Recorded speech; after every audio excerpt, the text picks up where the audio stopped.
I'm a big fan of this guy, first of all, Piers Morgan. Piers, talk to me about Robin van Persie. Why did he do this to your Arsenal team? Single biggest betrayal in the history of my life. But you know what? You had a great Olympics. Britain had a great Olympics. Never mind all that.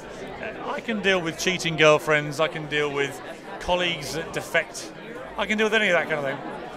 But to lose your #1 striker, your top scorer, the league's top scorer, and to lose them to Manchester United, it is an unforgivable act of treachery.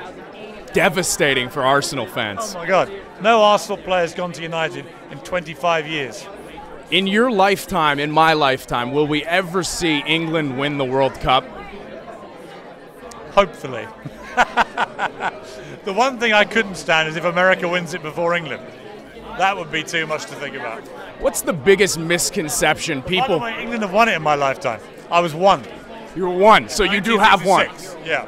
Okay, now what's the biggest misconception people from outside of America have about the United States of America? I don't know. There's a lot of affection for Americans in Britain.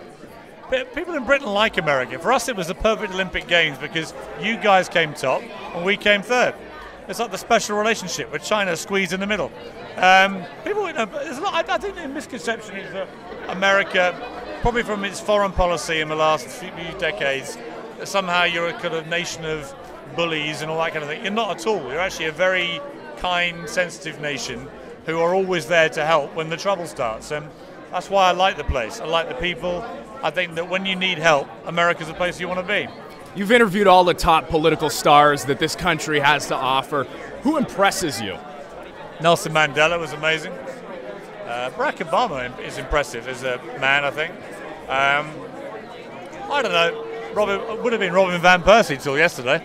So Now, what's the key to giving a good interview in your mind? Well, I call it the 7 Ps. So my brother's a British Army colonel, and their regimental motto, the unofficial one, is prior planning and preparation prevent piss-poor performance. How do you plan for your interviews? So what are some of the techniques you use? If I was interviewing you, I would research you very thoroughly, find out where you had been vulnerable in interviews or emotional and why. And then I'd know I'd got you. I've been properly in love. Once. Just once. Did she break your heart? What define for me what properly Did she break your heart? She did break my heart. We broke each other's hearts. What would properly in love be? That. It's that.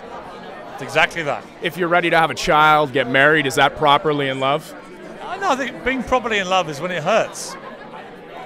In any way, good or bad, but when it hurts. Everyone knows what that feels like. Did you have a favorite wrestler when you were growing up, Piers? Hulk Hogan.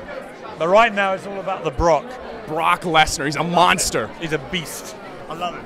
Piers, you're one of my favorite followers on Twitter. I love following you, man. Keep it up. Thanks, mate. Nice Pleasure to meet to talk to you. Take care.